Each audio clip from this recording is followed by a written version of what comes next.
Take you back now to Tel Aviv. What you're seeing here, this is a live shot. U.S. Secretary of State Antony Blinken set to speak soon on the Israel-Hamas war. Now, you saw him speak earlier with Prime Minister, Benjamin Netanyahu on that joint press briefing. This will be solo. Again, the Secretary of State stepping up again to address really the world at this point. We're going to hear from him soon. And when that does happen, National Report will bring that to you live. Stay tuned for that, please.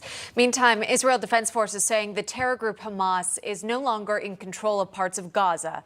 We've learned this and heard from Secretary Blinken, 25 Americans now confirmed dead. Gaza neighborhoods now in ruins as Israel is said to be preparing for a possible ground invasion. For the very latest, let's turn now to Caroline Glick. She is the former Assistant Foreign Policy Advisor to Prime Minister Benjamin Netanyahu, former member of Israel's negotiating team with the PLO. Also with us, Shahar Azani, the former spokesperson for the Israeli consulate in New York and veteran Israeli diplomat. Welcome to you both, and thank you very much for coming on. Caroline, again, as we've seen day 6 of this war now, can you talk to us about the resources given to civilians at this point in Israel? Do people have what they need? Well, there are collection drives going on now throughout the country for the refugees from the communities that were destroyed around Gaza that have been evacuated, and they've lost everything. So those are volunteer drives. The IDF says that they have everything that they want, but or everything that they need, but people are still providing extra protective gear that they have in case they turn out to have a shortage at any time. But we seem fairly well equipped.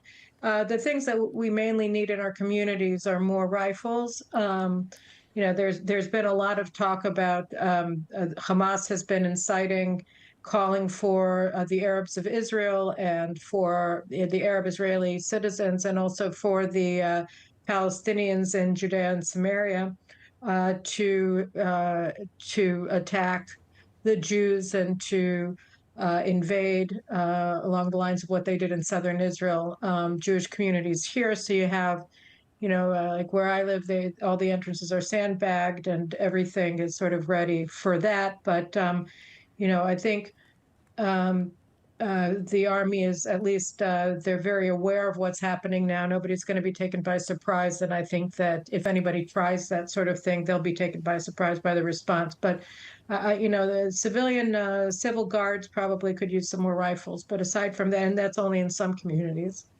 But we're doing well, and a lot of people are carrying. I know we are. Absolutely. Shahar Azani also with us as well. Shahar, I wanted to talk to you about Secretary of State Antony Blinken. Moments ago, we have this live shot. Moments ago here, he spoke with Prime Minister Benjamin Netanyahu. Now, he will be addressing the public again today in a moment in a show of support for Israel, that we stand behind you, we have your back. Again, talking of carriers sent into the Eastern Mediterranean, of ammunition, munitions, the replenishment of the Iron Dome, et cetera, things that are needed.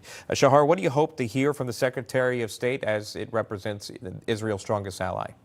I think the main message that needs to come out, and it has been coming out, that this is not just another Israel versus Hamas. This is the humanity, civilization versus barbarism. This battle is the world's battle. And for us, for instance, to us, Hamas is the ultimate manifestation of Nazism. We've seen the horrible images that are coming out of the South, just like a reporter just reported, the burnt babies. These are values that contradict the moral foundations of what we should stand for as humanity at this point. And I have to tell you, I'm looking at the feeble statements, if at all, that come from elite colleges in the US, when Cornell states that there are too many tragedies in the world for them to respond, and Stanford don't want to get into complex political issues. If we want our children to learn anything on college campus, is to have the moral backbone. And I do hope that the incredible massacre, the terrible catastrophe that took place in Israel must resonate here in the United States of America,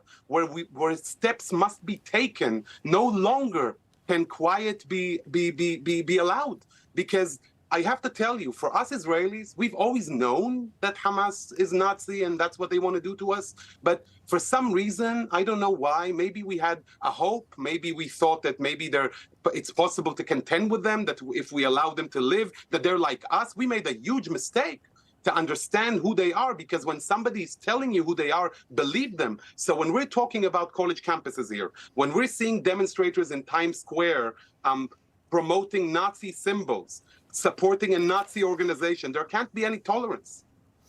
Yeah, again, we've seen excuse me, we've seen several groups burning Israeli flags. We've seen a lot of show of support for, again, what Hamas has done. Unfortunately, you mentioned specifically some of those radical groups there in Harvard University. There are so many, there's so much divisiveness, quite frankly, on this topic, and really there should not be. When you've seen what Hamas has done to these innocent civilians in Israel. Out of time, Caroline. John, it's like what happened to us, how difficult it is to say this is evil. We understand. We definitely do. Shahar Azani, Caroline Glick, thank you for your time, and best to you all. Thank you. All right, we're following developments here again out of Gaza City. Again, you've seen the rubble of what this city continues to turn into, and also we are awaiting that press conference, or briefing rather,